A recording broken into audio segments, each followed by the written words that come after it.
Have you heard the news? There's no place with more dead bodies than the Florida Everglades.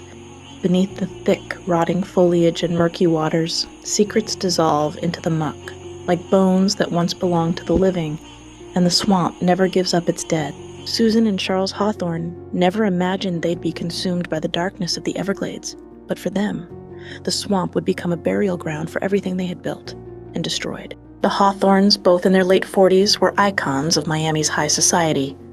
Charles, with his perfectly bronzed skin, sharp jawline, and effortless charm, looked every bit the real estate mogul he was. Susan, always immaculately dressed in Chanel or Versace, matched his allure with her long, slender limbs glowing in a perpetual golden tan, radiating the kind of effortless luxury that only came from the most exclusive Miami boutiques. Together, Charles and Susan were the envy of everyone, their estate perched on Star Island, the crown jewel of Miami's elite. From their terrace overlooking Biscayne Bay, they hosted glittering parties where the city's wealthiest gathered, sipping cocktails while the ocean breeze swept through the palm trees. But behind the pristine facade, their marriage was unraveling like a spool of silk thread, a veil of secrecy and betrayal so thick, even their closest friends couldn't see it coming undone. Charles had built his empire transforming desolate swamp into luxurious beachfront developments, riding the wave of Florida's real estate boom since the days of the cocaine cowboys. He believed the world belonged to men like him, men who took what they wanted and never had to answer for it. And what he wanted now was not Susan, but Melissa. Melissa was in her mid-20s, with cascading dark hair and eyes that gleamed with sex and ambition. Her beauty was undeniable, her skin smooth and olive, her figure slim yet voluptuous. She had no trouble turning heads, and she reveled in Charles's attention. Their affair was hot and heavy, fueled drugs and feverish nights in the penthouse suites of the Fontainebleau and the Sataï, even going so far as to book a room at the Biltmore, where Charles and Susan had once spent their honeymoon, tarnishing the memories of their past with every illicit encounter. Charles didn't even try to hide it, because in his mind he was untouchable. He flaunted Melissa in public, a woman half his age draped on his arm like a trophy. He'd stumble home in the early hours of the morning, reeking of Melissa's Tom Ford Black Orchid perfume and the sharp scent of top-shelf bourbon, too high to care about the destruction he was leaving in his wake. It was on those nights that Susan, home alone, began to piece it all together. She knew the signs, late-night texts, the way Charles guarded his phone. So one night, as Charles lay passed out in their bed, she held his phone up to his face, unlocking it with his own Face ID. And there it was. Message after message to and from Melissa, explicit images they had shared with each other. Photos so wild they went beyond anything Susan could have imagined, their tangled bodies defying physics, pushing boundaries of lust and indulgence in ways that made her stomach turn. Every sordid detail of their affair, every unimaginable act laid bare before her eyes. The betrayal cut deeper than anything she had ever felt. But the worst moment came when Charles brought Melissa to the annual Coral Gables charity gala. Susan hadn't gone that night. Through the grapevine, Susan heard that Charles had told their friends she was sick, arrogantly thinking his lie would pass unnoticed. He walked into the gala with Melissa, hand resting on the small of her back, introducing her as his assistant, while whispers swirled around them about their true relationship. That night, Susan lay in bed, numb from the gin and Valium, picturing every eye in the room on them, the humiliation she had become. But something shifted in Susan after that night. The haze of pills and alcohol could no longer dull her anger. She pulled herself together, showered, cleaned herself up, and vowed to take her revenge. So, in the quiet hours of the night, she began poring over their financial documents. Charles had always left those things to her, too busy or arrogant to pay attention to the details. She analyzed their investments and made plans.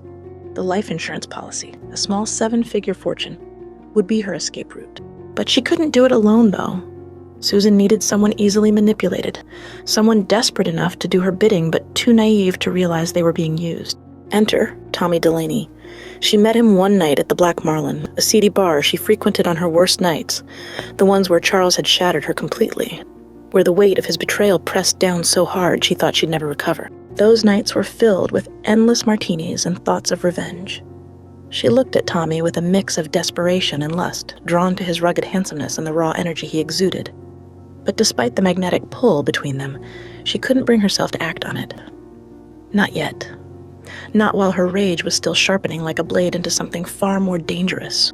Tommy Delaney was handsome, his body muscular and toned, his youthful good looks still intact despite the rough life he had led. At 23, he was young enough to fall for her charm, but not old enough to realize the trap he was walking into. Tommy had come to Florida searching for something, anything to pull him out of the dead-end life he'd left behind in Alabama. He had no family, no future, and no money. He drifted from job to job, living in a dingy trailer just outside of Homestead, Florida.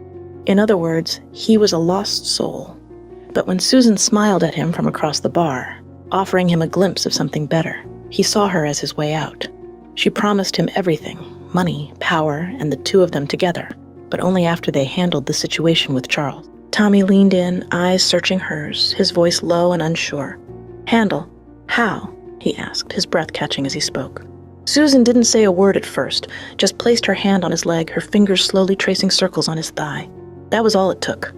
The heat between them was undeniable, but for Susan, this wasn't about passion. It was about control. At that moment, Tommy understood. There was no need for more words. The promise of wealth, power, and a life with Susan was all the motivation he needed. He was in, completely and irreversibly, and willing to do whatever she asked. The plan wasn't just hers anymore. It was theirs. But Tommy wasn't going to go at this alone. He insisted on bringing someone in, someone he trusted to help pull off the job. Reluctantly. Susan agreed, but with one condition. No more than one. That's when Tommy brought in his friend Danny Slick Davis, a man who lived up to his nickname in all the worst ways. Danny, a biker, with his greasy hair and crooked grin, had a knack for getting into trouble and slipping out of it, leaving everyone else to take the fall. He lived in a rundown trailer near the edge of the Everglades, scraping by on small-time cons. Danny could charm you with a smile one minute and stab you in the back the next.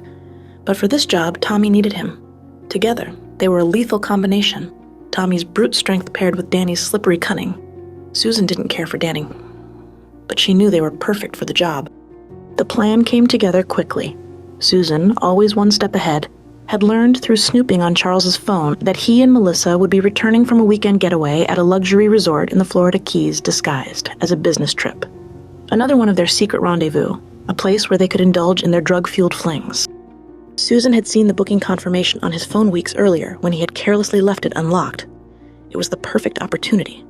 She and Tommy devised a route to get them alone, using fake detour signs to close off certain roads and guide Charles and Melissa into an isolated area. Every detail was meticulously planned. The secluded back roads, the timing. It was all orchestrated to lead them right where Susan wanted them. On the night of the attack, Charles was speeding north on US 1, his black BMW M 850 slicing through the humid Florida air at 87 miles per hour. Melissa sat beside him in the passenger seat, reclining in luxury, her eyes half closed, still basking in the afterglow of their weekend in the Keys. Unbeknownst to them, Tommy and Danny were tailing them in a beat-up Ford F-150, lurking a few car lengths behind, waiting for the right moment to strike. When they reached the isolated stretch of road Susan had mapped out, Danny veered the truck into the left lane, edging closer to the BMW. At 90 miles per hour, Tommy floored it, slamming the truck into the rear of Charles's car. Charles swore as the BMW fishtailed, his hands white-knuckled on the wheel. He fought for control, but it was too late. The BMW spun out, tires screeching against the asphalt before skidding off the road and plunging nose first into a ditch with a violent crash. Dazed and confused, Charles tried to unbuckle his seatbelt, but Tommy was already on him. Before either Charles or Melissa could react, Tommy yanked the door open and dragged Melissa out first. She screamed, wide-eyed in terror, but her cries were cut short as Tommy lunged at her, his hands clamping down on her throat. Melissa's gasps filled the humid night air as she clawed at his arms, but Danny wasn't about to stand by. "Hurry it up," Danny growled, jumping in and pulling a length of wire from his pocket. He looped it around Melissa's neck, yanking it tight until her eyes rolled back. The sound of her desperate gasps grew fainter until, with one final twitch, she went limp. Meanwhile, Charles, dazed and struggling to get his bearings, tried to fumble with the car door, but Danny was already on him. He dragged Charles out, slamming him against the side of the wrecked BMW. Tommy moved in quickly, pinning Charles down as Danny tightened the wire around his neck. Gasping, thrashing, Charles's world went black, the pressure of the wire digging into his skin until the struggle stopped completely. In minutes, both Charles and Melissa were gone. The only sound left the rumble of the truck idling nearby. Tommy and Danny buried Charles and Melissa deep in the Everglades, the swamp swallowing their bodies whole, just like Susan had intended. But it wasn't over. Tommy and Danny weren't just going to leave loose ends. So, under the cover of night, they returned to the crash site and hooked chains to the wrecked BMW, dragging it through the dense, swampy brush. The car's luxury black paint was scratched and dented as it was hauled deeper into the marsh, and with one final push, they drove the vehicle into a muddy sinkhole, the BMW disappearing beneath the muck. The swamp swallowed it whole, the bubbling surface the only evidence of the car's existence, consumed by the Everglades, where no one would ever find it. But it still wasn't over. Days later, Tommy called Danny to meet him near the Everglades, supposedly to give him his share of the cash he was owed, an advance given to him from Susan. Danny, always one to sense when things were about to go wrong, hesitated but went anyway, his greed outweighing his instinct. As he stood by the water, waiting under the thick cover of trees, Tommy reached into his jacket and pulled out the gun, an old revolver that Susan had given him. Without a word, Tommy raised the weapon, his hands trembling, and fired. One clean bullet to the chest. Danny staggered back, clutching his wound, his eyes wide with shock before collapsing onto the swampy ground behind him. Susan had promised Tommy they'd be together once this was all over. She arranged to meet him at a hotel just outside of Miami, telling him they could finally be together, that their nightmare was behind them. Tommy believed every word. They shared champagne in the dimly lit hotel room, toasting to their future. But as Tommy drank, he didn't notice Susan slipping a crushed pill into his glass. Within minutes, his body slumped, unconscious. Susan moved quickly, dragging his limp body out of the hotel room, across the dark parking lot, and into the trunk of her car. Under the cover of night, she drove back to the Everglades, her hands steady as she navigated the familiar roads.